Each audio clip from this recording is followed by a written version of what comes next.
Hello everyone, welcome to lecture 9. Last క్లాస్లో మనం method of joints గురించి మొత్తం డెప్త్గా తెలుసుకున్నాం. అంటే స్టెప్ బై స్టెప్ అనాలిసిస్ ఎలా చేయాలని చెప్పి తెలుసుకున్నాము. ఈ క్లాస్లో మనం ఏం చేస్తామంటే కాంపిటేటివ్ ఎగ్జామ్స్లో మెథడ్ ఆఫ్ జాయింట్స్ని ఉపయోగించి ఎలా సింపుల్గా సాల్వ్ చేయొచ్చు ప్రాబ్లమ్స్ని, అదేవిధంగా statically determinate and indeterminate trusses గురించి తెలుసుకుందాం ఈ క్లాసెస్లో. ఓకే, మెయిన్లీ ఫస్ట్ ఒక ప్రాబ్లం చూద్దామండి. దీని నుంచి మీకు ఎలా సాల్వ్ చేయలేదని సింపుల్గా ఎగ్జామ్స్లో కాంపిటేటివ్ ఎగ్జామ్స్లోనే టిప్స్ చెప్తాను.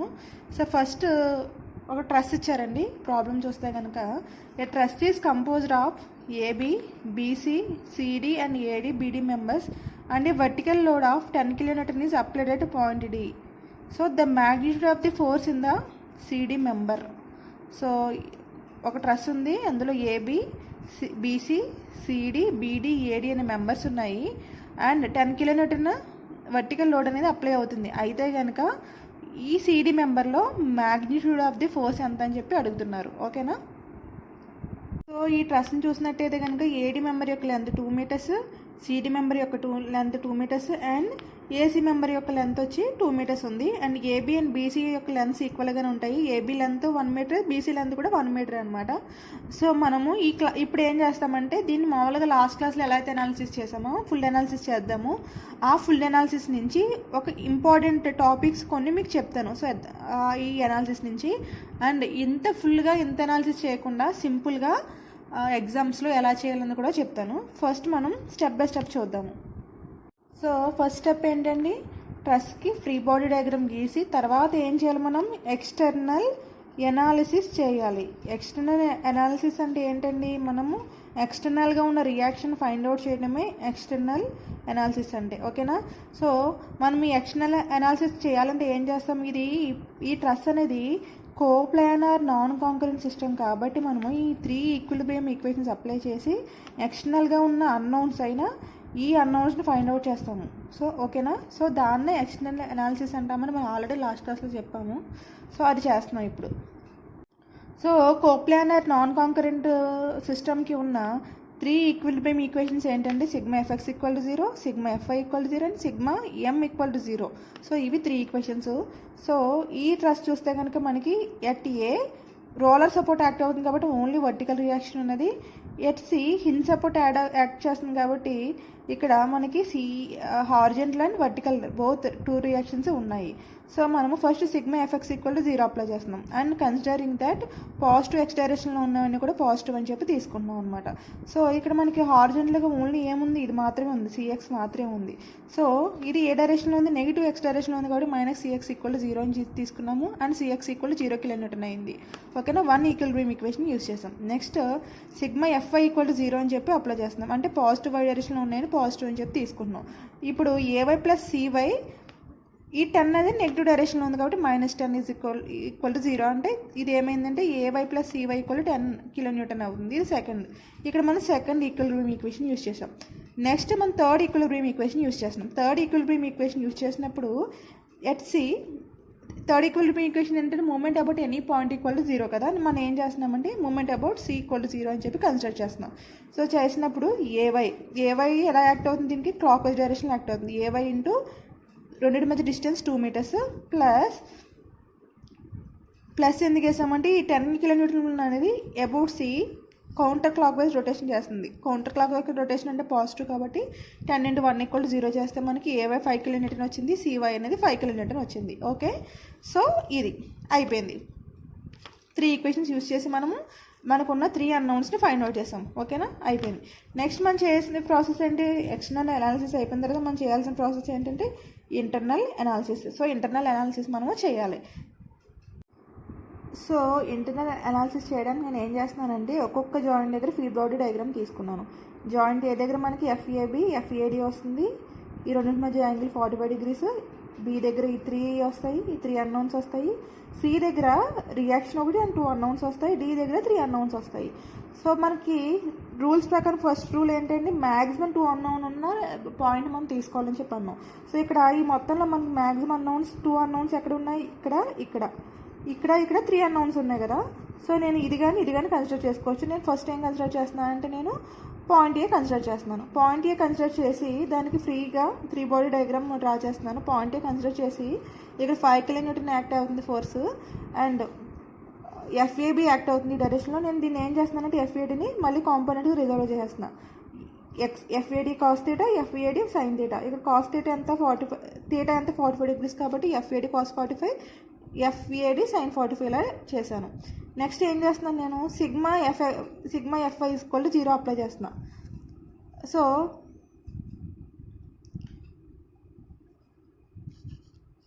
సిగ్మా FI ఈక్వల్ 0 అప్లై చేసినప్పుడు మనకి ఇది ఏమవుతుందంటే FAD sine 45 plus 5 is equal to 0 చేస్తే మనకి FAD వాల్యూ ఎంత వచ్చింది, 5√2 మైనస్ 5√2 kN వచ్చింది. నెక్స్ట్ నేను ఏం చేస్తున్నానంటే sigma FX equal to 0 apply చేస్తున్నా. Sigma FX equal to 0 apply చేసినప్పుడు ఎక్స్ డైరెక్షన్లో ఉన్న ఇవే కదండి, పాజిటివ్ ఎక్స్ డైరెక్షన్లో FAD cos 45 plus FAB equal to 0 apply చేసా. అప్పుడు నాకు FAB ఈక్వల్ టు ఏమవుతుంది, మైనస్ FAD కాస్ 45 అవుతుంది. FAD అంటే ఎంతండి, minus 5√2. Cos minus of minus plus అవుతుంది కదా, కాస్ 45 వాల్యూ ఎంత అండి, 1/√2. సో ఇది క్యాన్సిల్ అయిపోయి మైనస్ ఆఫ్ మైనస్ 5 ఎంత అవుతుంది, ప్లస్ 5 అవుతుంది. కాబట్టి FAB ఈక్వల్ టు 5 kN అయ్యింది. ఓకేనా. సో మనం ఏ జాయింట్ దగ్గర మనం FAB ఫైండ్ అవుట్ చేసాం, నెక్స్ట్ FAD ఫైండ్ అవుట్ చేసాం. నెక్స్ట్ మనము ఇంకొక జాయింట్కి వెళ్ళాలి. ఇంకొక జాయింట్కి వెళ్తున్నాను నేను ఇప్పుడు B జాయింట్కి వెళ్తున్నాను. B జాయింట్కి వెళ్తే మనకు ఆల్రెడీ ఇక్కడ ఎన్ని అన్నౌన్స్ ఉన్నట్టు, 2 అన్నౌన్స్ ఉన్నట్టు, ఎందుకంటే FAB అనేది ఆల్రెడీ ఏ జాయింట్ దగ్గర వచ్చేసింది. సో మనం B జాయింట్ దగ్గర ఈక్వేషన్ ఉపయోగించి FBD value and FBC value find out చేస్తాము. సో B జాయింట్ కన్స్ట్రక్ట్ చేసినప్పుడు మనకి ఇలా ఉంది, ఇది free body diagram B joint దగ్గర.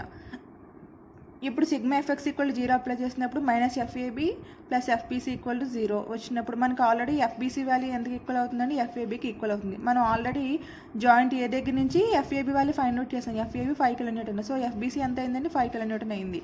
Next sigma FI equal to 0 apply చేసినప్పుడు మనకి FBD ఈక్వల్ టు 0 kN వచ్చింది. ఓకేనా. నెక్స్ట్ మనము C జాయింట్ దగ్గర చూస్తే మనకి FBC వాల్యూ కూడా వచ్చేసింది. మనకి దీని నుంచి FBC వాల్యూ కూడా వచ్చేసింది. మనకి ఇంకా అన్నౌన్ ఏం మిగిలింది, FCD మిగిలింది. ఈ 5 kN ఆల్రెడీ తెలిసిందే కాబట్టి ఇప్పుడు నేను ఏం చేస్తాను అంటే C జాయింట్ని కన్సిడర్ చేస్తాను. సో C జాయింట్ని కన్సిడర్ చేసినప్పుడు దానికి నేను ఫ్రీ బాడీ డయాగ్రామ్ డ్రా చేస్తున్నాను. C జాయింట్కి ఇది C జాయింట్ అండి, 5 kN ఫోర్సు, FBC డైరెక్షన్లో ఉంటుంది. ఈ FCDని 2 కాంపోనెంట్స్గా డివైడ్ చేస్తున్నాం. FCD సైన్ 45, FCD కాస్ 45 కింద. ఇప్పుడు sigma FI equal to 0 apply చేసినప్పుడు Y డైరెక్షన్లో ఉన్న పాజిటివ్ ఫోర్స్ అన్నీ కూడా పాజిటివ్ అని అర్థము. సో నేను ఇది తీసుకుంటున్నాను. ఇది తీసుకున్నప్పుడు FCD sine 45 plus 5 equal to 0 వచ్చింది. FCD equal to minus 5/sin 45. దీని వాల్యూ ఎంత వచ్చిందండి, మైనస్ 5/√2 వచ్చింది. సో మనకి ఇప్పుడు మనకి ప్రీవియస్ ప్రాబ్లమ్స్ నుంచి FAB వచ్చింది, FBC వచ్చింది, అండ్ FCD వచ్చింది, అండ్ FAD కూడా వచ్చేసింది. సో 4 ఫోర్సెస్ వచ్చేసాయి. అండ్ ఆల్సో FBD కూడా వచ్చింది. సో టోటల్లీ 4 + 1 5 ఫోర్సెస్ వచ్చాయి. మనకున్న మెంబర్స్ ఏంటంటే ఇచ్చిన ట్రస్లో, మనకి ఇచ్చిన ట్రస్లో మెంబర్స్ 1 2 3 4 5 మెంబర్స్ ఉన్నాయి. 5 ఫోర్సెస్ కూడా మనం ఫైండ్ అవుట్ చేసాము. నెక్స్ట్ మన లాస్ట్ స్టెప్ ఏంటి, మనకు వచ్చిన వాల్యూస్ కరెక్టా కాదో చెక్ చేయాలి. ఎక్కడ చెక్ చేయాలి, ఏదైతే జాయింట్ మనం యూజ్ చేయకుండా ఉన్నామో ఆ జాయింట్ దగ్గర చెక్ చేయాలి. మనం ఏ జాయింట్ యూజ్ చేసామో, B జాయింట్ యూజ్ చేసాము, C జాయింట్ యూజ్ చేసాము. ఇప్పుడు D జాయింట్ దగ్గరికి వెళ్ళి ఫైండ్ అవుట్ చేయాలి. సో నేను లాస్ట్ జాయింట్ D జాయింట్ దగ్గరికి వెళ్ళి ఫ్రీ బాడీ డయాగ్రామ్ డ్రా చేస్తున్నాను. డ్రా చేస్తే దాన్ని మళ్ళీ నేను కాంపోనెంట్స్గా కన్వర్ట్ చేస్తే ఈ విధంగా వస్తుంది. నేను sigma FX equal to 0, sigma FY equal to 0 కాదో చెక్ చేస్తున్నప్పుడు సో ఈ వాల్యూస్ అని సబ్స్టిట్యూట్ చేస్తే sigma FX equal to 0, sigma FY equal to 0 అని చెప్పి వచ్చింది. సో మనం చేసిన ప్రాసెస్ అంతా కరెక్ట్. నెక్స్ట్ స్టెప్ ఏంటండి, మనం ఏం చేయాలి, నెక్స్ట్ స్టెప్లో మనము అజ్యూమ్డ్ డైరెక్షన్స్ అన్నీ కూడా కరెక్టా కాదో చెక్ చేస్తాం. అంటే మనం ఇనీషియల్గా అన్ని అవే ఫ్రమ్ ద జాయింట్ అని చెప్పి తీసుకున్నామంటే టెన్షన్ అని చెప్పి తీసుకున్నాము, అవన్నీ కరెక్టా కాదా చెక్ చేస్తున్నాం. ఎక్కడైనా సరే నెగిటివ్ వచ్చిందంటే మన అజ్యూమ్డ్ డైరెక్షన్ రాంగ్ అని, అప్పుడు మనం ఏం చేయాలి, డైరెక్షన్ రివర్స్ చేయాలి. అంటే T ప్లేస్లో సీన్ రాయాలి. సో FAB తీసుకుంటే మనకి 5 kN వచ్చింది. సో పాజిటివ్ వచ్చింది కాబట్టి ఇట్స్ టెన్షన్. FBC కూడా 5 kN వచ్చింది, పాజిటివ్ వచ్చింది కాబట్టి ఇట్స్ టెన్షన్. FCD అనేది మైనస్ 5√2 kN వచ్చింది, అంటే మన అజ్యూమ్డ్ డైరెక్షన్ రాంగ్ అని. సో మనం ఇప్పుడు ఏం తీసుకున్నాం, 5√2 kN అని కంప్రెషన్లోకి తీసుకుంటున్నాం. FAD కూడా ఏంటంటే మైనస్ 5√2 kN వచ్చింది. సో ఇక్కడ అజ్యూమ్ చేసుకున్న డైరెక్షన్ రాంగ్ కాబట్టి నేను ఇక్కడ 5√2 kN కంప్రెషన్ తీసుకున్నాము. FBD ఏంటంటే 0 kN వచ్చింది అనమాట. ఈ 0 kN వచ్చింది కదా, ఈ BD మెంబర్ని మనం ఏమంటామంటే 0 ఫోర్స్ మెంబర్ అని చెప్పంటాము. సో అది మనము నెక్స్ట్ క్లాస్లో డిస్కస్ చేసుకుందామండి. జీరో ఫోర్స్ నెంబర్ యూజ్ చేయండి, అసలు అది ఎందుకు పెడతారు, జీరో ఫోర్స్ నెంబర్స్ని మనం చూడగానే కంటితో సాల్వ్ చేయకుండా ఏ విధంగా ఐడెంటిఫై చేయాలని కూడా మనం నెక్స్ట్ క్లాస్లో చెప్తాం అనమాట. ఓకేనా? సో ఇంత ప్రాసెస్ మనం ఇప్పటివరకు చేసాము, 5 స్టెప్స్ చేసాము. సో మన ఈ ప్రాబ్లం చూసుకుంటే కనుక మనకి జస్ట్ సీడీ మెంబర్లో ఫోర్స్ ఎంత అడిగారు, కానీ ఇంత ప్రాసెస్ ఎందుకు చేశారని మీరు అడిగితే కనుక నేను ఒకటి చెప్తాను. ఎందుకంటే కాంపిటేటివ్ ఎగ్జామ్స్లో కొన్ని డిస్క్రిప్టివ్ పార్ట్ కూడా ఉంటుంది. డిస్క్రిప్టివ్ పార్ట్కి కూడా యూజ్ అవ్వాలి కాబట్టి మొత్తం చెప్తే ప్రాసెస్ అంతా చెప్తే మీకు అర్థమవుతుంది కాబట్టి, అండ్ దీని నుంచి కొన్ని ఇప్పుడు మనం చేసిన కంప్లీట్ ప్రాసెస్ నుంచి కొన్ని రిజల్ట్స్ డిరైవ్ చేయాలి, దానికోసం మీకు చెప్పాను. ఓకేనా? మీరు ఎగ్జామ్స్లో కాంపిటేటివ్ ఎగ్జామ్స్లో మీరు ఇంత ప్రాసెస్ చేయలేకుండా డైరెక్ట్గా మీకు ఒక డౌట్ రావచ్చు. ఇంత ప్రాసెస్ చేయలేకుండా జస్ట్ సి అనే జాయింట్ దగ్గర తీసుకుని ఫస్ట్ రియాక్షన్స్ ఫైండ్ అవుట్ చేసిన తర్వాత సి జాయింట్ తీసుకుని అక్కడ ఫైండ్ అవుట్ చేస్తే సరిపోతుంది కదా అనే డౌట్ మీకు రావచ్చు. ఎస్, రావచ్చు. ఆ విధంగా కూడా చేయొచ్చు. జస్ట్ సి జాయింట్ తీసుకుని ఇక్కడ 5 kN లోడ్ ఉంది, ఇక్కడ ఎఫ్బీసీ ఉంటుంది అండ్ ఇక్కడ ఎఫ్సిడి ఉంటుంది, దీని నుంచి sigma FX equal 0 sigma FY equal 0 apply చేసేయచ్చు కదా అనే డౌట్ ఉంటుంది మీకు. జస్ట్ చేయొచ్చు, ఆ విధంగా కూడా చేయొచ్చు. కానీ ఏంటంటే మనం చేసింది కన్ఫామ్గా కరెక్టా కాదని చెప్పి మళ్ళీ మనకు ఒక డౌట్ రావచ్చు. అవునా కదా?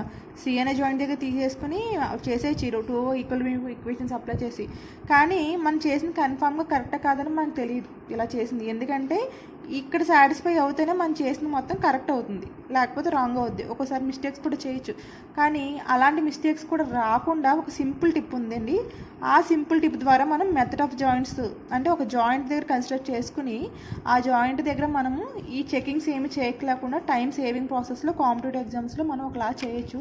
సో అదేంటో ఇప్పుడు చూద్దాము.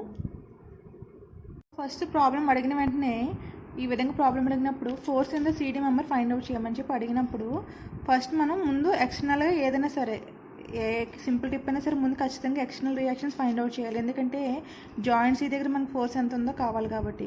సో మనము ఈ ఎక్స్టర్నల్ అనాలిసిస్కి 3 ఈక్విలిబ్రియం ఈక్వేషన్స్ అప్లై చేయకుండా ఫస్ట్ ఇది ఇచ్చిన ట్రస్ అనేది సిమెట్రిక్ ట్రస్ కదా చూడండి. ఎస్, ఇది సిమెట్రిక్ ట్రస్. ఎందుకంటే మెంబర్స్ అన్నీ కూడా సేమ్ లెంత్లో ఉన్నాయి, అన్నీ ఆల్మోస్ట్ సేమ్ లెంత్స్లో ఉన్నాయి, అండ్ లోడింగ్ కూడా ఈక్వల్గా ఉంది, సిమెట్రిక్గా ఉంది, అండ్ యాంగిల్స్ కూడా సిమెట్రిక్గా ఉన్నాయి కాబట్టి ఇది సిమెట్రిక్ ట్రస్ అనమాట. సో ఇక్కడ మనకి రోలర్ దగ్గర ఒక సపోర్ట్ ఉంటుంది, హింజ్ దగ్గర 2 సపోర్ట్స్ ఉంటాయి. ఎస్, ఉంటాయి. బట్ ఇప్పుడు హింజ్ దగ్గర హార్జెంటల్ సపోర్ట్కి అపోజ్ చేయడానికి ఇంకెక్కడైనా ఎక్స్టర్నల్గా హార్జెంటల్ ఫోర్స్ ఉంది ట్రస్ మొత్తం మీద? లేదు. కాబట్టి డెఫినెట్గా సిఎక్స్ అనేది 0 అయిపోతుంది. నెక్స్ట్ మనకి ఇంకా మిగిలిది ఏముంటుంది? ఏవై సివై మిగులుతాయి. ఈ లోడింగ్ అనేది సిమెట్రిక్గా ఉంది అంటే ఏవై జాయింట్ నుంచి అండ్ సివై జాయింట్ నుంచి కూడా సేమ్ డిస్టెన్స్లో ఒకే లోడ్ యాక్ట్ అవుతుంది, అంటే సిమెట్రిక్గా ఉంది ట్రస్ అనేది. ఈ సిమెట్రిక్గా ఉండడం బట్టి ఈ రెండు ఏవై సివై దీన్ని ఇలాగ ఈక్వల్గా షేర్ చేసుకుంటాయి. కాబట్టి మనం ఈక్వల్ ఈక్వేషన్స్ అప్లై చేయకుండా మనం డైరెక్ట్గా చెప్పచ్చు AY equal to CY equal to 5 N 10/2 5 N అని చెప్పచ్చు. సో మనకి రియాక్షన్స్ వచ్చేస్తాయి. వచ్చేసిన తర్వాత మనకి ఇక్కడ సి జాయింట్ ఉంటుంది. సి జాయింట్ ఎలా ఉంటుంది? ఇక్కడ 5 kN, ఇక్కడ మనకి ఎఫ్బీసీ అండ్ నెక్స్ట్ ఇక్కడ ఎఫ్సిడి ఉంటుంది. ఓకేనా? మనం ఇక్కడ నేను చెప్పే టిప్లో ఇక్కడ కాంపోనెంట్స్గా కూడా డివైడ్ చేయలేకుండా ఈజీగా చేసేయచ్చు. జస్ట్ అది ఎలాగో చూద్దాం. సో జాయింట్స్ దగ్గర ఈ 3 ఫోర్సెస్ యాక్ట్ అవుతున్నాయి. సో ఆ సింపుల్ ట్రిక్ నథింగ్ బట్ ఏంటంటే ఈ లామిస్ థియరంను ఉపయోగించి మనము ఫైండ్ అవుట్ చేద్దాం. మనం లామిస్ థియరంలో ఏం డిస్కస్ చేసాము? లామిస్ థియరంలో బాడీ షుడ్ బీ ఇన్ ఈక్విలిబ్రియంలో ఉండాలి అండ్ ఫోర్సెస్ అనేవి 3 అయి ఉండాలని చెప్పి మనం ఆల్రెడీ డిస్కస్ చేసాం. సో ఈ జాయింట్స్ ఈ దగ్గర తీసుకుంటే మనం ఆల్రెడీ ముందు అజంప్షన్లో డిస్కస్ చేసాము. ట్రస్ అనేది ఈక్విలిబ్రియంలో ఉంటుంది and members and joints also in the equilibrium అని చెప్పి మనం ఆల్రెడీ డిస్కస్ చేసాం. సో ఈ సి జాయింట్ అనేది కూడా as per the assumption C joint అనేది కూడా ఈక్విలిబ్రియంలో ఉంటుంది. అండ్ ఫోర్సెస్ ఎన్ని అయినవి? 3 ఫోర్సెస్, ఎఫ్సిడి, ఎఫ్బీసీ అండ్ F5. ఈ 3 అనేవి 3 ఫోర్సెస్. సో లామిస్ థియరం అనేది ఈక్విలిబ్రియం కండిషన్లో అండ్ 3 ఫోర్సెస్ ఉన్నప్పుడు మాత్రమే యూజ్ అవుతుంది కాబట్టి so we can apply this here. ఇప్పుడు ఓకేనా? లామిస్ థియరంని ఉపయోగించి ఎలా తీయాలో మీకు ఆల్రెడీ తెలుసు.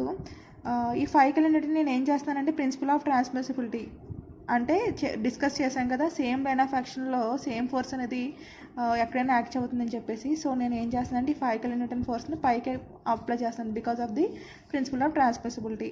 ఓకేనా? మనకి ఈ రెండింటి మధ్య యాంగిల్ 45 degrees అండ్ ఇదంతా కూడా 90 డిగ్రీస్ యాంగిల్ అండి. ఇది 45 డిగ్రీస్ యాంగిల్ అవుతుంది. ఇది ఎంత అవుతుందండి? 45 డిగ్రీస్ యాంగిల్ అవుతుంది. ఓకేనా. నెక్స్ట్ ఇది దీని ఇలా X positive X negative X positive Y negative వైకి ఇలా డ్రా చేస్తే ఇది మొత్తం 90 డిగ్రీస్ అయిందండి. 90 డిగ్రీస్ అవుతే ఇది మొత్తం టోటల్ 360 డిగ్రీస్ అయితే 90 తీసేస్తే ఎంత ఉంటుందండి? ఇంకా 270 డిగ్రీస్. సో ఈ యాంగిల్ అనేది 270 డిగ్రీస్ అవుతుంది. అంటే 5 కిలోమీటర్కి ఎఫ్బీసీకి మధ్య యాంగిల్ 270 డిగ్రీస్ ఉంటుంది. ఎఫ్సీడీకి 5 కిలోమీటర్ మధ్య యాంగిల్ 45 డిగ్రీస్ ఉంటుంది. ఎఫ్బీసీకి ఎఫ్సీడీకి మధ్య యాంగిల్ 45 డిగ్రీస్ ఉంటుంది. లామిస్ థియరం ఏం చెప్తుందండి? Force divided by sine of the angle between the two opposite forces కదా. సో ఇక్కడ 5 kilonewton divided by sine of the angle between the two opposite forces. దీనికి ఉన్న టూ ఆపోజిట్ ఫోర్స్ ఏంటంటే ఎఫ్సీడీ ఎఫ్బీసీ. వీటి మధ్య యాంగిల్ అంతా 45 degrees is equal to next force FCD తీసుకుంటే ఎఫ్సీడీకి ఆపోజిట్లో ఉన్న టూ ఫోర్సెస్ ఏంటంటే ఎఫ్బీసీ అండ్ 5 కిలోన్యూటన్. సో ఈ రెండింటి మధ్య యాంగిల్ ఎంతండి? 270 degrees is equal to FBC divided by దీనికి ఉన్న టూ ఆపోజిట్ ఫోర్స్ ఏంటండి? FCD and 5 kilonewton. ఈ రెండింటి మధ్య యాంగిల్ అంతా sin 45.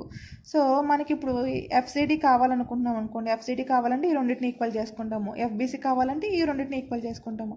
మనకి ఎఫ్సీడీ కావాలి కాబట్టి నేను ఇది ఈక్వల్ చేసినప్పుడు FCD by 270 equal to 5 by sin 45. sin 270 value ఎంత? -1. sin 45 degrees value 1/√2. సో అది సింప్లిఫై చేస్తే మనకి ఎఫ్సీడీ ఈక్వల్ టు 5√2 కిలోన్యూటన్ వచ్చింది. ఓకేనా. సో ఇక్కడ నెగిటివ్ వచ్చింది కాబట్టి దాన్ని మనం ఎలా కన్వర్ట్ చేసుకుంటున్నామో చేంజ్ చేసి డైరెక్షన్ని టెన్షన్ వల్ల కంప్రెషన్కి రాసుకుంటున్నాము. ఇది మనకి లామిస్ థియరం నుంచి సింపుల్గా ఇలా వచ్చింది. ఓకేనా. అదే సేమ్ ఎనాలిసిస్ తీసుకుంటే ఎనాలిసిస్లో కూడా ఎఫ్సీడీ ఎంత వచ్చిందంటే మనకు -5√2 వచ్చింది. ఓకేనా. కాబట్టి మనం ఫుల్ ఎనాలిసిస్ చేసినప్పుడు మెథడ్ ఆఫ్ జాయింట్స్ ఉపయోగించి మనం ఖచ్చితంగా చెకింగ్స్ చేయాలి. అంటే అది కరెక్టా రాంగ్ అని మనకు తెలియాలంటే. ఎందుకంటే కొన్ని టైమ్స్ మనం రాంగ్ చేయొచ్చు. బట్ మనం లామిస్ థియరం ఉపయోగించేస్తే కరెక్ట్గా చేస్తాము. సో ఎగ్జామ్స్లో ఇలా జాయింట్స్ దగ్గర సింపుల్గా లామిస్ థియరం ఉపయోగించి మనం ప్రాబ్లమ్స్ చేసేయచ్చు. సో టైం సేవ్ అవుతుంది. 1-2 మినిట్స్లో మనకి ప్రాబ్లం అనేది అయిపోతుంది. ఓకేనా. ప్రాబ్లం యొక్క స్టార్టింగ్లో మీకు ఆల్రెడీ నేను చెప్పాను ఎనాలిసిస్ చేద్దాము, ఎనాలిసిస్ బట్టి కొన్ని కంక్లూజన్ డెరైవ్ చేద్దామని. సో ఆ కంక్లూజన్స్ ఏంటి చూద్దాము. సో మనం ఫస్ట్ ఎక్స్టర్నల్ అనాలిసిస్ చేసాం కదా. ఎక్స్టర్నల్ అనాలిసిస్లో మొత్తము ఈక్వెషన్స్ ఎన్ని యూస్ చేసాము? Sigma F X equal 0, sigma F Y equal 0, sigma M equal 0. So 3 equations use చేసాం. ఎక్స్టర్నల్ అనాలిసిస్కి యూస్ చేసాం ఈ 3 ఈక్వేషన్స్. ఓకే. నెక్స్ట్ ఇంటర్నల్ అనాలిసిస్లో ఎన్ని ఈక్వేషన్స్ యూస్ చేసాం చూద్దాము. ఇంటర్నల్ అనాలిసిస్లో 1, 2, 3, 4 అండ్ 5. సో ఎక్స్టర్నల్ అనాలిసిస్లో 3 యూజ్ చేసాము అండ్ ఇంటర్నల్ అనాలిసిస్లో 5 యూజ్ చేస్తాం. టోటల్గా మనం ఎన్ని ఈక్వేషన్స్ యూజ్ చేస్తాం? 8 ఈక్వేషన్స్ యూజ్ చేస్తాము. సో 8 ఈక్వేషన్స్ యూజ్ చేస్తాం మనకి ప్రాబ్లం అనేది సాల్వ్ అయిపోయింది. అవునా. ఈ ట్రస్ట్ తీసుకుంటే మనకి ఇందులో మెంబర్స్ ఎన్ని ఉన్నాయి? 1, 2, 3, 4, 5 మెంబర్స్ ఉన్నాయి మెంబర్స్. జాయింట్స్ ఎన్ని ఉన్నాయి? జాయింట్స్ 1, 2, 3, 4 జాయింట్స్ ఉన్నాయి. 4 జాయింట్స్ 5 మెంబర్స్ ఉన్నాయి. ఓకే. మన ఈక్విలిబ్రియం ఈక్వేషన్స్ ఏం యూస్ చేసాం? 3 + 5 8. టోటలీ 8 ఈక్విలిబ్రియం ఈక్వేషన్స్ యూస్ చేస్తాము. ఎందుకు వస్తే ఎనాలిసిస్ ఎందుకు వస్తే మనకి number of equilibrium equations used 8. అవి ఏంటంటే ఎక్స్టర్నల్ నుంచి 3 అండ్ ఇంటర్నల్ నుంచి 5 యూస్ చేస్తాం. టోటల్లీ 8 యూస్ చేస్తాము. మనకున్న జాయింట్స్ ఎన్ని ఉన్నాయండి? 4 ఉన్నాయి. So 8 = 2 × 4 = 2 × j. అంటే మనకు టోటల్గా ఒక ట్రస్ ఇచ్చి దాన్ని సాల్వ్ చేయడానికంటే మనం మ్యాక్సిమం ఎన్ని ఈక్వేషన్స్ యూస్ చేయగలం? 2j ఈక్వేషన్స్ యూస్ చేయగలం. ఓకేనా. సో ఇక్కడ మనం ఎక్స్టర్నల్ అనాలిసిస్కి 3 యూస్ చేసాము. ఇంటర్నల్ అనాలిసిస్కి ఎన్ని యూస్ చేస్తాం? 5 అంటే నథింగ్ బట్ ఎంత అండి? ఈ 8లోంచి 3 తీస్తే 5 వస్తాయి. అంటే నథింగ్ బట్ ఎంత? మనకు టోటల్ ఉన్న ఈక్వేషన్లోంచి ఎక్స్టర్నల్ అనాలిసిస్కి యూస్ చేసిన ఈక్వేషన్స్ తీస్తే మనకి ఎంత వచ్చిందండి? మనకి 2j వచ్చింది. 2j - 3 వచ్చాయి. అప్పుడు మనకి ఇంటర్నల్ అనాలిసిస్ చేయగలం. అవునా కదా. సో ఎక్స్టర్నల్ అనాలిసిస్ అనేది మనము కోప్లానార్ నాన్ కాంకరెంట్ సిస్టమ్ అని చెప్పి కన్సిడర్ చేస్తాం కాబట్టి మ్యాక్సిమం యూస్ చేయగలిగినవి ఏంటండి? 3 యూస్ చేయగలము. ఓకేనా. మ్యాక్సిమం 3 మాత్రమే యూస్ చేయగలము ఎక్స్టర్నల్ అనాలిసిస్కి. ఇంటర్నల్ అనాలిసిస్కి ఉన్న టోటల్ ఈక్విలిబ్రియం ఈక్వేషన్స్లోంచి తీగా మిగిలినవే కదండి ఇంటర్నల్ అనాలిసిస్కి మనం యూస్ చేయగలము. సో ఇంటర్నల్ అనాలిసిస్కి మనం చేయగలిగి 2j - 3 ఉంటాయి. సో ఈ 2 కంక్లూజన్ ఉపయోగించి మనము statically determinate and statically indeterminate stress గురించి డిస్కస్ చేద్దాము. సో ఆ కంక్లూజన్స్ బట్టి మనం statically determinate and statically indeterminate stress గురించి తెలుసుకుందాము. ఫస్ట్ మనము ఏదైనా ఒక ట్రస్ని అనాలిసిస్ చేయాలంటే 2 టైప్స్లో మనం అనాలిసిస్ చేయాలని చెప్పి మనం ఆల్రెడీ డిస్కస్ చేసాం. అదేంటంటే external analysis and internal analysis. అవునా కదా? ఎక్స్టర్నల్ అనాలిసిస్లో మనం సపోర్ట్ రియాక్షన్ ఫైండ్ అవుట్ చేస్తాం. ఇంటర్నల్ అనాలిసిస్లో మెంబర్లో ఫోర్సెస్ని మనం ఫైండ్ అవుట్ చేద్దాం. ఓకే, అవునా కదా? ఎస్. ఈ 2 అనాలిసిస్ని కలిపితే వచ్చేదే టోటల్ అనాలిసిస్ అవుతుంది. సో ఎక్స్టర్నల్ అనాలిసిస్లో మనం సపోర్ట్ రియాక్షన్స్ ఫైండ్ అవుట్ చేస్తాం కాబట్టి ఇక్కడికి మనకి నెంబర్ ఆఫ్ అన్నౌన్స్ ఏమవుతాయండి? నెంబర్ ఆఫ్ అన్నౌన్స్ అనేవి మనకి సపోర్ట్ రియాక్షన్స్ అవుతాయి. సపోర్ట్ రియాక్షన్స్ ఎన్ని ఉంటాయి అవి నెంబర్ ఆఫ్ అన్నౌన్స్ అవుతాయి. ఓకేనా? But whatever may be the unknown numbers ఎన్ని ఉన్నా సరే మనకి ఎక్స్టర్నల్ అనాలిసిస్లో కోప్లానార్ నాన్ కాంక్రీట్ సిస్టమ్ అని కన్సిడర్ చేసి మనం అనాలిసిస్ చేస్తాం కాబట్టి మనకి ఉన్న ఈక్వేషన్స్ ఎన్ని 3 మాత్రమే ఉంటాయి. వాట్ ఎవర్ రియాక్షన్స్ 4 ఉన్నా, 3 ఉన్నా, 2 ఉన్నా, 1 ఉన్నా, లేకపోతే 5 ఉన్నా కూడా మనకి ఉన్న ఈక్వేషన్స్ అనేవి అయితే మాత్రం 3 మాత్రమే ఉంటాయి. ఓకేనా? బట్ ఇంటర్నల్ అనాలిసిస్లో చూసుకుంటే మనకి నెంబర్ ఆఫ్ అన్నౌన్స్ ఏమవుతాయి? ఎన్నైతే మెంబర్స్ ఉంటాయో అవి మనకి నెంబర్ ఆఫ్ అన్నౌన్స్ అవుతాయి. మనము ఇందులో వాటిని సాల్వ్ చేయడానికి, వాటిలో ఉన్న ఇంటర్నల్ ఫోర్సెస్ని సాల్వ్ చేయడానికి మనకి అవైలబుల్గా ఉన్న స్టాటిక్ ఈక్విలిబ్రియం ఈక్వేషన్స్ ఎన్ని అవుతాయి? సో టోటల్ 2J అవుతాయి. అందులోంచి 3 తీసేస్తే ఉండేవి మనకి 2J - 3 అవుతాయి అనమాట. సో ఈ 2 కండిషన్స్ బట్టి మనము ఎక్స్టర్నల్లీ స్టాటికలీ డిటర్మినేటా, ఇంటర్నల్లీ స్టాటికలీ డిటర్మినేటా, లేకపోతే టోటల్లీ ఇండిటర్మినేటా అని చెప్పి మనం ఫైండ్ అవుట్ చేస్తాము. సో అదేంటి ఇప్పుడు మనం చూద్దాం.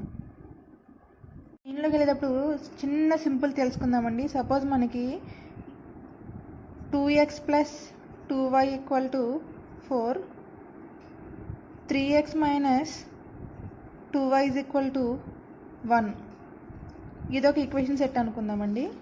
ఇందులో మనకి ఈక్వేషన్స్ ఉన్నాయి, 2 ఈక్వేషన్స్ ఉన్నాయి, అన్నౌన్స్ ఎన్ని ఉన్నాయి? x, y అన్నౌన్స్ ఉన్నాయి. సో అంటే మనకి number of అన్నౌన్స్ = number of equations అయినాయి కాబట్టి ఇది ఏ సిస్టమ్ అవుతుందండి? డిటర్మినేట్ సిస్టమ్ అవుతుంది. అదే ఇన్ కేస్ మనకి x + y + z = 3, x - y + z = 2 అని జస్ట్ ఓన్లీ 2 ఈక్వేషన్స్ ఉన్నాయి. బట్ ఇక్కడ మనకు ఉన్న అన్నౌన్స్ ఏంటంటే x, y, z అని 3 అన్నౌన్స్ ఉన్నాయి. 3 అన్నౌన్స్, 2 ఈక్వేషన్స్ ఉన్నాయి. ఇక్కడ మనం ఫైండ్ అవుట్ చేయగలమా? ఫైండ్ అవుట్ చేయలేము. ఎందుకంటే ఇది ఇండిటర్మినేట్ సిస్టమ్. ఎందుకంటే అన్నౌన్స్ అనేవి మోర్ దాన్ ద ఈక్వేషన్స్ కన్నా అన్నౌన్స్ అనేవి మోర్గా ఉన్నాయి కాబట్టి ఇది ఏమవుతుందంటే ఇండిటర్మినేట్ సిస్టమ్ అవుతుంది. ఇది ఏమవుతుంది? ఇక్కడ ఈక్వేషన్స్ అనేవి అన్నౌన్స్కి ఈక్వల్గా ఉన్నాయి కాబట్టి డిటర్మినేట్ సిస్టమ్ అవుతుంది. సేమ్ వైజ్ సో మన రియాక్షన్స్ అనేవి మనకు ఉన్న అన్నౌన్ రియాక్షన్స్ అనేవి మనకు ఉన్న 3 ఈక్విలిబ్రియం ఈక్వేషన్ యొక్క నెంబర్కి ఈక్వల్ అవుతుంది, డిటర్మినేట్ సిస్టమ్ అవుతుంది. ఒకవేళ దానికన్నా ఎక్కువ ఉంటే అది ఏమవుతుందంటే ఇండిటర్మినేట్ సిస్టమ్ అవుతుంది. సో అదే కంక్లూజన్, అదే లాజిక్ మనం ఇక్కడ యూస్ చేస్తున్నాము. సో మనకి మ్యాక్సిమం ఉన్న ఈక్విలిబ్రియం ఈక్వేషన్స్ ఏంటంటే 3 అనమాట. 3. సో మనకున్న రియాక్షన్స్ అన్నోన్ రియాక్షన్స్ 6 అనుకుంటే ఆర్ అనేది 3కి ఈక్వల్గా ఉంటే దాన్ని మనం ఏమంటారంటే ఎక్స్టర్నల్లీ స్టాటికల్లీ డిటర్మినేట్ అని చెప్పేసి అంటాము. ఓకేనా? ఒకవేళ ఆర్ నెంబర్ ఆఫ్ అన్నోన్స్ అనేవి మోర్ దాన్ 3 అంటే అవైలబుల్ ఈక్వేషన్స్ కన్నా ఆర్ నెంబర్ అనేది ఎక్కువగా ఉంటే దాన్ని ఏమంటారంటే ఎక్స్టర్నల్లీ స్టాటికల్లీ ఇండిటర్మినేట్ అని చెప్పేసి అంటాం. ఓకేనా? ఒకవేళ అన్నోన్ వాల్యూస్ అనేవి అన్నోన్ నెంబర్ అనేది ఈ 3 కన్నా తక్కువగా ఉంటే కనుక దాన్ని ఏమంటారంటే స్టాటికల్లీ అన్స్టేబుల్ అని చెప్పేసి అంటాం అనమాట. ఓకేనా? సో ఈ externally statically determinate structure and externally statically indeterminate structures అనేవి ఖచ్చితంగా స్టేబుల్గా ఉంటాయి. కానీ ఈ స్ట్రక్చర్ అనేది స్టేబుల్గా ఉండదు. ఓకేనా? First condition. నెక్స్ట్ మనం ఇంటర్నల్ అనాలిసిస్లో లాజిక్స్ చూద్దాము.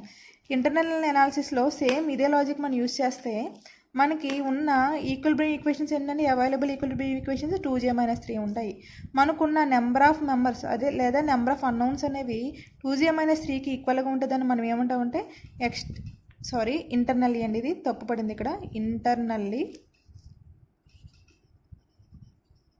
ఇంటర్నల్లీ స్టాటికల్లీ డిటర్మినేట్ అంటాం. ఒకవేళ m వాల్యూ అనేది గ్రేటర్ దెన్ 2J - 3 ఉంటే అది ఇంటర్నల్లీ స్టాటికల్లీ ఇండిటర్మినేట్ అంటాం. ఒకవేళ m వాల్యూ అనేది లెస్ దెన్ 2J - 3 ఉంటే కనుక దాన్ని అన్స్టేబుల్ అని చెప్పేసాం, ఇంటర్నల్లీ అన్స్టేబుల్ అని చెప్పేసి అంటాం.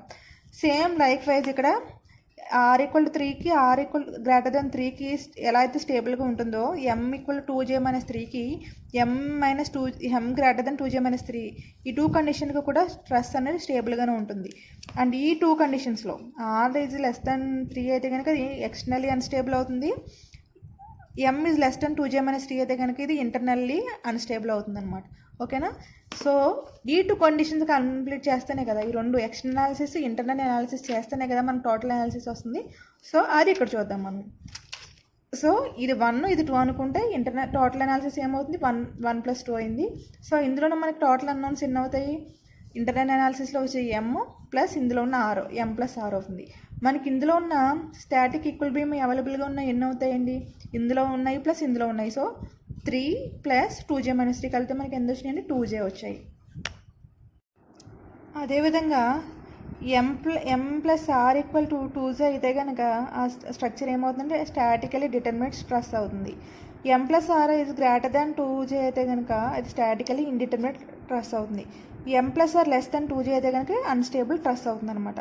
సో ఈ కండిషన్ సాటిస్ఫై అంటే ఎగ్జాక్ట్గా ఉన్న అన్నౌన్స్ అనేవి, అన్నౌన్ నెంబర్ అనేది ఎగ్జాక్ట్గా ఉన్న ఈక్విలిబ్రియం ఈక్వేషన్కి ఈక్వల్గా అవుతాయి ఎగ్జాక్ట్గా. దాన్ని మనం ఏమంటామంటే పర్ఫెక్ట్ ట్రస్ అంటాం. మిగతా 2 కండిషన్స్లో ఉన్న ట్రస్సెస్ని మనం ఏమంటారంటే ఇన్పర్ఫెక్ట్ ట్రస్ అంటాము. అండ్ ఇందాక మనం డిస్కస్ చేసినట్టుగా ఈ కండిషన్స్లో ఎలా అయితే స్టేబుల్గా ఉంటుందో ఈ 2 కండిషన్స్లో కూడా ట్రస్ అనేది స్టేబుల్గానే ఉంటుంది. బట్ ఈ కండిషన్లో మనకి ట్రస్ అనేది అన్స్టేబుల్గా ఉంటుంది. అండ్ ఈ కండిషన్లో ఉన్న ట్రస్ను మనం రిజిడ్ అంటాము, ఈ కండిషన్లో ఉన్న ట్రస్ను మనం ఓవర్ రిజిడ్ అంటాము, ఈ కండిషన్లో ఉన్న ట్రస్ను మనము అండర్ రిజిడ్ అని అంటాం. ఇది ఆల్రెడీ ప్రీవియస్ క్లాస్లో మనం డిస్కస్ చేసాము. ఇక్కడ ఇది stable truss, stable perfect and rigid truss. కానీ ఇందులో static M plus R greater than 2j అయితే కనుక మన ట్రస్ అనేది ఏమవుతుందంటే స్టాటికల్లీ ఇండిటర్మినేట్ అవుతుంది. స్టాటికల్లీ ఇండిటర్మినేట్ అవ్వడం అంటే అర్థం ఏంటండి, ఉన్న ఈక్విలిబ్రియం ఈక్వేషన్ కన్నా అన్నౌన్స్ అనేవి ఎక్కువ అవుతాయి. అంటే కొన్ని అన్నౌన్స్ అనేవి ఫైండ్ అవుట్ చేయలేకుండా మిగిలిపోతాయి. వాటిని ఏమంటామంటే మనం రిడెండెంట్స్ అంటాము. సో ఆ రిడెండెంట్స్ ఉండడం వల్ల దీన్ని ఏమంటామంటే మనము రిడెండెంట్ ట్రస్ అని చెప్పేసి అంటాము. ఓకేనా. ఇది ఈ కండిషన్లో ఉన్న ట్రస్ని M plus R less than 2j అనే కండిషన్లో ఉన్న ట్రస్ని మనం ఏమంటామంటే deficient or the collapsible truss అంటాం. ఎందుకంటే ఇది అన్స్టేబుల్గా ఉంటుంది కాబట్టి అది సేఫ్ కాదు, లోడింగ్కి సేఫ్ కాదు, అది ఫెయిల్ అయిపోతుంది. కాబట్టి దీన్ని deficient or the collapsible truss అని చెప్పేసి అంటాం అనమాట. So this is the conditions. ఓకేనా. సో ఎక్స్టర్నల్ అనాలిసిస్ ఇంటర్నల్ అనాలిసిస్ని బట్టి మనము టోటల్ అనాలిసిస్ని మనము చేస్తాం అనమాట. ఓకేనా. సో మనం ఏదైనా ఒక ప్రాబ్లం ఇచ్చినప్పుడు ఫస్ట్ ఏం చేస్తామంటే ఆ ట్రస్ అనేది గివెన్ ట్రస్ అనేది స్టాటికలీ డిటర్మినేటా కాదా ఫైండ్ అవుట్ చేస్తాం అనమాట. ఒకవేళ స్టాటికలీ డిటర్మినేట్ అయితే మాత్రమే ఆ ట్రస్కి మనం మెథడ్ ఆఫ్ జాయింట్స్ అనే ప్రాబ్లం కాన్సెప్ట్ని ఉపయోగించి మనం అనాలిసిస్ చేయగలుగుతాము. ఈ అనాలిసిస్ అంతా స్టాటికలీ డిటర్మినేట్ అయితే మాత్రమే మనం చేయగలుగుతాం అనమాట. సో మనము ఇచ్చిన ప్రాబ్లం ఇచ్చిన వెంటనే ఫస్ట్ ఈ కండిషన్ సాటిస్ఫై అవుతుందో లేదో మనం ఫస్ట్ క్యాలిక్యులేట్ చేస్తాము. చేసిన తర్వాత మీకు ఒకవేళ మీకు టోటల్ అనాలిసిస్లో ఈ కండిషన్ సాటిస్ఫై అయ్యి ఒకవేళ ఆర్ అనేది గ్రేటర్ దెన్ 3 ఉంది అంటే ఎక్స్టర్నల్లీ స్టాటికలీ ఇండిటర్మినేట్ అయ్యి అన్స్టేబుల్ ఇంటర్నల్లీ అన్స్టేబుల్ అయినా సరే అది స్టాటికలీ డిటర్మినేట్ ట్రస్. ఎందుకంటే ఈ కండిషన్ సాటిస్ఫై అవుతుంది కదా. అంటే ఈ కండిషన్ సాటిస్ఫై అయ్యి ఎక్స్టర్నల్లీ స్టాటికలీ ఇండిటర్మినేట్ ఇంటర్నల్లీ అన్స్టేబుల్ అయినా కూడా మనము ఆ ప్రాబ్లమ్ మనం సాల్వ్ చేయొచ్చు. అది ఎలా చేయొచ్చు అని చెప్పి మనం నెక్స్ట్ ఒక ప్రాబ్లం చూద్దాము, మీకు అది అర్థమవుతుంది. అండ్ ఈ టోటల్ అనాలిసిస్ అంతా కూడా ఓన్లీ ప్లేన్ ట్రస్కి మాత్రమేనండి, స్పేస్ ట్రస్కి యూజ్ అవ్వదు. ఈ అనాలిసిస్ అంతా కూడా ఓన్లీ ప్లేన్ ట్రస్కే. సో నెక్స్ట్ ఒక 2 ప్రాబ్లమ్స్ చూద్దాము, సో దట్ మీకు కాన్సెప్ట్ అనేది ఇంకా క్లియర్గా అర్థమవుతుంది. ఫస్ట్ ప్రాబ్లం చూస్తే in a statically determinate plane truss the number of joints and the number of members are related by. So చూడండి, number of members number of joints are related by మనకి చూసుకున్నాం కదా relation. మనకి external అనాలిసిస్లో అయితే కనుక R equal to 3, internal అనాలిసిస్లో అయితే కనుక మనకి M equal to 2j minus 3. సో మనకి ఇది సరే. ఓకేనా. నెక్స్ట్ ప్రాబ్లం చూద్దామండి. ఈ ప్రాబ్లం చూస్తేనట్టయితే కనుక ఏ 2 ఫోర్స్ మెంబర్ ట్రస్, 2 మెంబర్స్ ఉన్నాయి ఇందులో అంతే. PQR is supporting a load W. The axial forces in the member PQ and QR respectively అని చెప్పి మన అడిగారండి ప్రాబ్లము. డైరెక్ట్గా మీరు చేసేయచ్చు, జస్ట్ ఈ జాయింట్ తీసుకుని ఈ జాయింట్ దగ్గర మనం లామిస్ థియరం ఉపయోగించి చేసేయచ్చు. బట్ ఒకవేళ మిమ్మల్ని సపోర్ట్ రియాక్షన్స్ అడిగితే ఎగ్జామ్లో అప్పుడు ఏం చేస్తారు, ఫస్ట్ మీరు చూసిన వెంటనే ఇక్కడ మనకి ఇవి 2 హింజ్ జాయింట్స్ ఉన్నాయంటే దీనికి మనం ఫ్రీ బాడీ డయాగ్రామ్ డ్రా చేస్తే ఈ విధంగా ఉంటుంది. పిఎక్స్ పివై, ఆర్ఎక్స్ ఆర్వై ఉంటుంది. అంటే ఈ ఎక్స్టర్నల్ అనాలిసిస్కి ఇక్కడ మనకి 4 రియాక్షన్స్ వచ్చేసాయి. సో ఇది స్టాటికల్లీ డిటర్మినేట్ కాదు అని చెప్పేసి మీరు వెంటనే కంక్లూజన్ ఇచ్చేయకండి, ఓకేనా. ఫస్ట్ మీరు ఇక్కడ ఎలాంటి సపోర్ట్స్ ఉన్నా అంటే 4 రియాక్షన్స్ వచ్చినా కూడా ఫస్ట్ మీరు ఈ కండిషన్ చూడండి, m+r = 2j సాటిస్ఫై అవుతుందో లేదా మాత్రం చూడండి ఫస్ట్, ఓకేనా. సో ఇక్కడ నెంబర్ ఆఫ్ మెంబర్స్ ఎంత అయినాయండి, నెంబర్ ఆఫ్ మెంబర్స్ 2 అయినాయి. నెంబర్ ఆఫ్ జాయింట్స్ ఎన్ని అయినాయి, 1 2 3 జాయింట్స్ అయినాయి. రియాక్షన్స్ ఎన్ని అయినాయి, 6 అయినాయి. సో m+r వాల్యూ ఎంత అయిందండి, 6 అయింది. 2j వాల్యూ ఎంత అండి, 6. సో 2 ఈక్వల్ అయినాయి. ఇది స్టాటికల్లీ డిటర్మినేట్ ట్రస్ అవుతుంది. బట్ మీకు ఒక డౌట్ రావచ్చు, బట్ ఇప్పుడు మనం r ఈజ్ 4 అయింది అంటే >3 అయింది అంటే మనకున్న ఈక్విలిబ్రియం ఈక్వేషన్స్ 3 కన్నా ఇంకొక సపోర్ట్ అనేది ఎక్స్ట్రా ఉంది. మరి ఇంకోటి మీరు చూసుకుంటే కనుక ఇంటర్నల్ అనాలిసిస్ కోసం మనం చూస్తే కనుక 2j - 3 ఈక్వేషన్స్ కదా, m = మనకి m వాల్యూ ఎంత అండి, ఇక్కడ 2j అంటే ఎంత అండి, 2 × 3 - 3, సో 3 అంటే ఇది 2 ఈజ్ <3 అంటే ఇంటర్నల్ అనాలిసిస్ కోసం చూస్తే కనుక అన్స్టేబుల్. ఇది internally unstable, externally statically indeterminate. Internally unstable, externally indeterminate అయింది. సో అంటే మనకి ఇక్కడ ఒక రియాక్షన్ అనేది ఎక్కువ కావాలి ఫైండ్ అవుట్ చేయాల్సింది, అండ్ ఇక్కడ మనం ఒక మెంబర్ ఫోర్స్ అనేది తక్కువ అయింది. ఫైండ్ అవుట్ చేయాల్సిన మెంబర్ ఫోర్స్ ఒక తక్కువ ఉంది, ఇక్కడ ఎక్కువ ఉంది. సో ఈ 2 టాలీ అవుతుంది కదా. సో ఈ కండిషన్ ఉపయోగించి మనము ఫైండ్ అవుట్ చేయొచ్చు. అంటే మీరు ఏదైనా ప్రాబ్లం ఇచ్చినప్పుడు మీరు ఫస్ట్ ఇక్కడ 4 సపోర్ట్స్ వచ్చేస్తాయి, 2 హింజెస్ ఇచ్చేసారని భయపడిపోవద్దు. ఫస్ట్ మీరు ఈ కండిషన్ సాటిస్ఫై అవుతుందో చూడండి, m+r = 2j అనే కండిషన్ సాటిస్ఫై అవుతుందా లేదో చూడండి. ఈ కండిషన్ సాటిస్ఫై అవుతుందంటే కనుక definitely we can solve this stress, ఓకేనా. అది మీరు బ్లైండ్గా గుర్తుపెట్టుకోండి. అంటే మనకి ఎక్స్టర్నల్లీ సాల్వ్ చేయడానికి 3 ఈక్వేషన్స్ ఉన్నప్పుడు 3 రియాక్షన్స్ మాత్రం మనం సాల్వ్ చేయగలిగినా ఇంకొక రియాక్షన్ మిగిలిపోతుంది కదా, ఒక రియాక్షన్ అనేది మనం ఇంటర్నల్ అనాలిసిస్లో చేయొచ్చు అనమాట, ఓకేనా. అంటే టోటలీ అవైలబుల్ ఉన్న 2j ఈక్విలిబ్రియం ఈక్వేషన్స్ మనం యూస్ చేసుకుని ఈ స్టాటికల్లీ డిటర్మినేట్ ట్రస్ని మనం సాల్వ్ చేస్తాము. సో ఫస్ట్ ఏదైనా ట్రస్ ఇచ్చినప్పుడు ఫస్ట్ మనం ఫ్రీ బాడీ డయాగ్రామ్ గీయాలి కదా, ఆ ఫ్రీ బాడీ డయాగ్రామ్ గీసాను. ఈ 2 హింజ్ సపోర్ట్ కాబట్టి ఇక్కడ పిఎక్స్ పివై, ఆర్ఎక్స్ ఆర్వై ఇలా డ్రా చేశాను, ఓకేనా. ఫస్ట్ జనరల్ ప్రాసెస్ చూస్తే కనుక ఎక్స్టర్నల్ అనాలిసిస్ చేస్తే ఎక్స్టర్నల్ అనాలిసిస్లో మనం ఫస్ట్ రియాక్షన్స్ ఫైండ్ అవుట్ చేస్తాము 3 ఈక్విలిబ్రియం ఈక్వేషన్స్ ఉపయోగించి. సో σfx = 0 చేస్తే కనుక పాజిటివ్ డైరెక్షన్లో ఉన్న ఆర్ఎక్స్ పిఎక్స్, సో 2 కలిపితే 0 అయింది. నెక్స్ట్ σfy = 0 అప్లై చేసినప్పుడు r/py -w = 0 చేస్తే మనకి r/py = w అయింది. నెక్స్ట్ మూమెంట్ అబౌట్ p = 0 అంటే అబౌట్ దిస్ పాయింట్ 0 అని చెప్పి మనం అప్లై చేస్తే కనుక మనం దీనివల్ల క్లాక్ వైజ్ మూమెంట్ వస్తుంది. -w ఈ రెండింటి మధ్య ఉన్న డిస్టెన్స్ 1 మీటర్ అండి. ఇక్కడ 1 మీటర్ డిస్టెన్స్ ఇచ్చారు, 1 మీటర్ డిస్టెన్స్. ఇక్కడ డిస్టెన్స్ అంతా మనకి ఇవ్వలేదు, కానీ మనకి ఇక్కడ యాంగిల్ 30 degrees అని ఇచ్చారు. So tan 30 = opposite side by adjacent side కాబట్టి నేను అది అప్లై చేస్తే మనకి ఇక్కడ x వాల్యూ 1/√3 వచ్చింది. సో ఈ డిస్టెన్స్ అనేది మనకి 1/√3 అవుతుంది. సో ఈ ఆర్వై అనేది చూసుకుంటే కనుక ఈ ఆర్వై అనే ఈ పీ అనే పాయింట్ సేమ్ లైన్ ఆఫ్ యాక్షన్లో ఉన్నాయి, సేమ్ లైన్లో ఉన్నాయి కాబట్టి దీనివల్ల దీనికి మూమెంట్ 0 అవుతుంది, మనకు దీనివల్ల మూమెంట్ వస్తుంది. సో ఆర్ఎక్స్ దీనివల్ల ఏ మూమెంట్ వస్తుంది, కౌంటర్ క్లాక్ వైజ్ మూమెంట్ అవుతుంది. ఈ రెండింటి మధ్య ఉన్న డిస్టెన్స్ పర్పెండిక్యులర్ డిస్టెన్స్ ఎంత అంటే 1/√3 అవుతుంది. సో అది మనం మల్టిప్లై చేస్తే మనకి ఆర్ఎక్స్ వాల్యూ √3 వచ్చింది. సో 3 ఈక్విలిబ్రియం ఈక్వేషన్స్ అయిపోయాయి. మనకి ఈ మాత్రం ఫైండ్ అవుట్ చేయగలం. ఆర్ఎక్స్ ఫైండ్ అవుట్ చేసాము, మనం ఆర్ఎక్స్ నుంచి మనం పిఎక్స్ ఫైండ్ అవుట్ చేసాము. మనకు ఉన్న కండిషన్ ఏంటంటే r/y + py = w. సో మనం ఈ రెండింటిలో డిరైవ్ చేయాలంటే ఖచ్చితంగా r/y కానీ py కానీ రావాలి. ఆ r/y కానీ py కానీ వస్తేనే ఏదో ఇంకోటి ఫైండ్ అవుట్ చేయొచ్చు కదా. సో ఇది ఎక్స్టర్నల్ అనాలిసిస్ అయిపోయింది. మీరు గుర్తుపెట్టుకోండి, ఎక్స్టర్నల్ అనాలిసిస్ అయిపోయింది కదా. సో ఈ 3 ఈక్వేషన్ ఉపయోగించి 3 అన్నోన్స్ మనం రాబట్టగలిగాము. సో ఇక్కడ మనం సపోజ్ r/y ఫైండ్ అవుట్ చేయాలనుకోండి, r/y = w - py. 3 అన్నోన్స్ మనం ఫైండ్ అవుట్ చేసాము, కానీ ఈ r/y అనేది దేని మీద డిపెండ్ అయ్యింది, py మీద డిపెండ్ అయ్యింది కదా. సో ఈ py అనేది మనం ఏం చేస్తామంటే ఇది స్టాటికల్లీ డిటర్మినేట్ స్ట్రెస్ అయింది కాబట్టి m+r = 2j మరి సాటిస్ఫై అయింది కాబట్టి ఇది సాటిస్ఫై అయింది కాబట్టి మిగిలిన ఒక అన్నోన్ మనం దేంట్లో చేస్తామంటే ఇంటర్నల్ అనాలిసిస్లో మనం చేస్తాం అనమాట. అంటే టోటల్లీ ఉన్న 2j ఈక్వేషన్ మనం యూజ్ చేసుకుంటున్నాం ఇక్కడ, ఓకేనా. జాయింట్ పీని తీసుకుంటున్నాను. జాయింట్ పీ తీసుకుంటే మనకి ఆల్రెడీ మనకి పిఎక్స్ వాల్యూ వచ్చేసింది, పీవై వాల్యూ తెలియదు, ఇది ఉండదు. సో జాయింట్ పీ దగ్గర 3 ఫోర్సెస్ ఉంటాయి. జాయింట్ పీ దగ్గర ఈ 3 ఫోర్సెస్ ఉంటాయి, క్యూ దగ్గర ఆర్ దగ్గర ఇలా ఉంటాయి. సో ఫస్ట్ నేను జాయింట్ పీ తీసుకుంటున్నాను. జాయింట్ పీ తీసుకుని మనం ఉన్న 2 ఈక్వల్ ఈక్వేషన్స్ అప్లై చేస్తాం, 4, 5 అప్లై చేసినప్పుడు సో పాజిటివ్ ఎక్స్ డైరెక్షన్లో ఉన్నాయన్నీ కూడా positive. So FPQ plus PX equal 0 apply చేసినప్పుడు ఎఫ్పిక్యూ ఈక్వల్ ఎంత వచ్చింది, మైనస్ పిఎక్స్ వచ్చింది. అంటే పిఎక్స్ వాల్యూ ఎంత వచ్చిందండి, -3 వచ్చింది కాబట్టి అది ఇక్కడ సబ్స్టిట్యూట్ చేశాను, ఎఫ్పిక్యూ వచ్చింది. నెక్స్ట్ నేను సిగ్మా ఎఫ్ఐ ఈక్వల్ 0 అప్లై చేసినప్పుడు మనకి ఎంత వచ్చిందంటే ఎఫ్ఐ వాల్యూ 0 వచ్చేసింది. ఓకేనా. జాయింట్ క్యూ కన్సిడర్ చేస్తున్నాను. మనకి ఇక్కడ పిఎఫ్క్యూ వాల్యూ మనకు ఆల్రెడీ, ఎఫ్పిక్యూ వాల్యూ ఆల్రెడీ తెలిసింది, ఇది మనకు ఆల్రెడీ తెలుసు. మనకి ఇది ఫైండ్ అవుట్ చేస్తే మనకున్న మనకున్న 2 మెంబర్స్ కాబట్టి ఈ 2 తెలిస్తే సాల్వ్ అయిపోయినట్టే కదా. సో నేను అప్పుడు ఇది తీసుకుని నేను ఏం చేస్తున్నానంటే దీన్ని కాంపోనెంట్స్కి డివైడ్ చేస్తున్నాను దీన్ని. అప్పుడు ఇది ఏమవుతుంది, FQR cos theta, FQR sine theta అవుతుంది.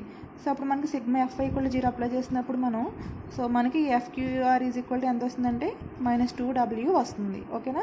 సో మనకి ఎఫ్పిక్యూ వచ్చింది అండ్ ఎఫ్క్యూఆర్ వచ్చింది. నెక్స్ట్ మనం ఏం చేస్తాము, ఏ జాయింట్ అయితే మనం యూస్ చేయమో ఆ జాయింట్ దగ్గర మనము ఇది కండిషన్స్ కరెక్ట్ కదా చెక్ చేస్తాము. మనం యూస్ చేయని జాయింట్ ఏదంటే ఆర్ జాయింట్. సో నీకు ఆర్ జాయింట్ని కన్సిడర్ చేస్తున్నాను. ఆర్ జాయింట్ని కన్సిడర్ చేసి ఇప్పుడు దాన్ని నేను ఎలా కన్వర్ట్ చేస్తున్నాను, కాంపోనెంట్స్గా కన్వర్ట్ చేస్తున్నాను.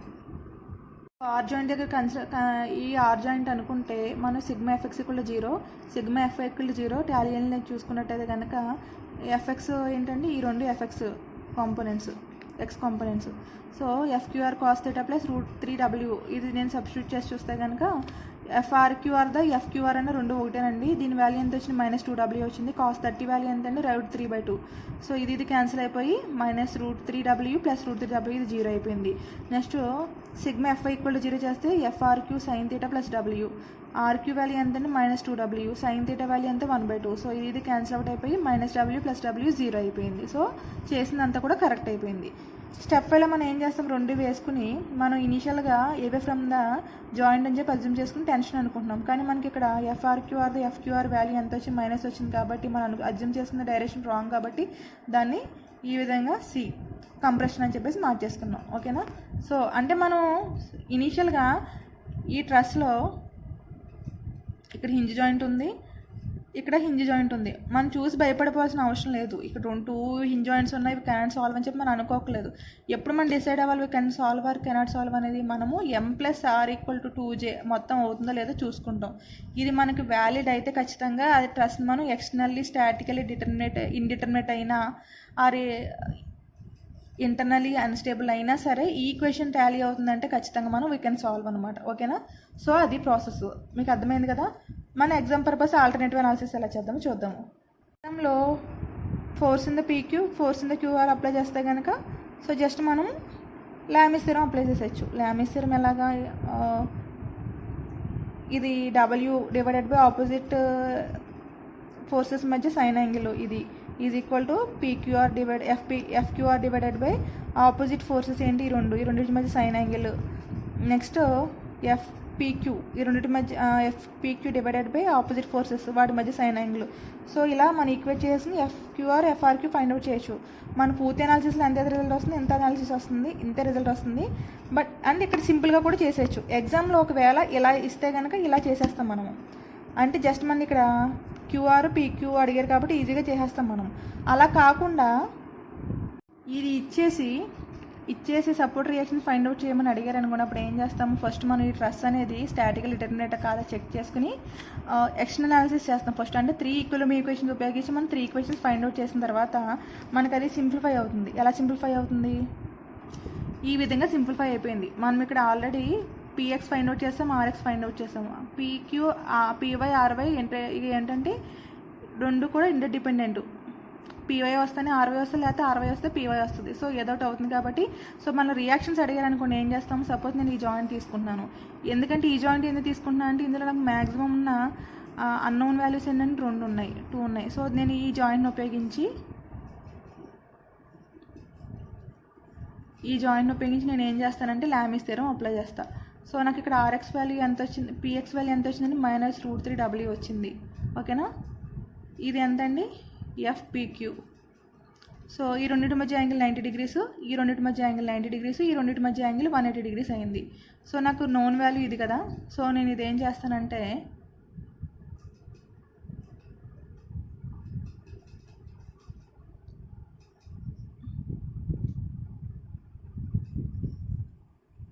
Minus √3W divided by opposite forces ఏవండి ఇవి కదా, దీనికి ఆపోజిట్ ఫోర్స్ ఇవే కదా, వీటి మధ్య సైన్ యాంగిల్ ఎంత అండి sin 90 is equal to next py divided by ఈ రెండింటి మధ్య ఇవే కదండి ఆపోజిట్ ఫోర్సెస్, ఈ ఆపోజిట్ మధ్య ఉన్న యాంగిల్ ఎంత sin 180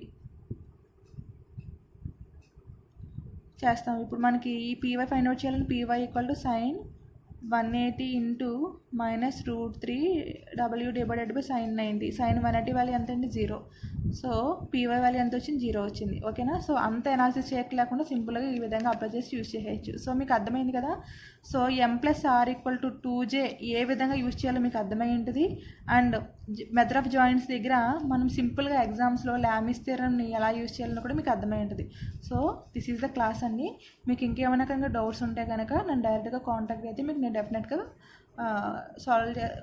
క్లియర్ చేస్తాను. అండ్ నెక్స్ట్ క్లాస్లో మనము method of sections and zero force members ఈ కాన్సెప్ట్ మనం డిస్కస్ చేసుకుంటాం. ఈ 2 కాన్సెప్ట్స్ మనం డిస్కస్ చేస్తే కనుక మనకి ట్రస్సెస్ అనే కాన్సెప్ట్ కంప్లీట్ అవుతుంది. సో ఈ ట్రస్సెస్ కాన్సెప్ట్ అయిన తర్వాత మీకు ప్రాబ్లమ్ సెట్ కూడా ఇస్తాను, మీరు సాల్వ్ చేయొచ్చు. అండ్ మీకు ఏమైనా డౌట్స్ ఉంటే కనుక ఈ లెక్చర్స్లో ఇప్పటివరకు అయిన లెక్చర్స్లో నన్ను డైరెక్ట్గా డౌట్స్ అడగండి, నేను ఎక్స్ప్లెయిన్ చేస్తాను. అండ్ మీకు ఏంటంటే డెఫినెట్గా ఏ పోస్టులు అయితే డెఫినెట్గా పడతాయండి త్వరలోనే. ఈ ఏపీపీఎస్సీ క్యాలెండర్ May 31 రిలీజ్ చేస్తారు. అందులో పోస్టులు మెన్షన్ చేసినా చేయకపోయినా ఖచ్చితంగా నోటిఫికేషన్ అయితే వస్తుంది. ఎందుకంటే PR డిపార్ట్మెంట్లో అండ్ RWS డిపార్ట్మెంట్లో చాలా వేకెన్సీస్ ఉన్నాయన్నమాట. సో డెఫినెట్లీ నోటిఫికేషన్ వస్తుంది, మీరు బాగా ప్రిపేర్ అవ్వండి. Thank you all.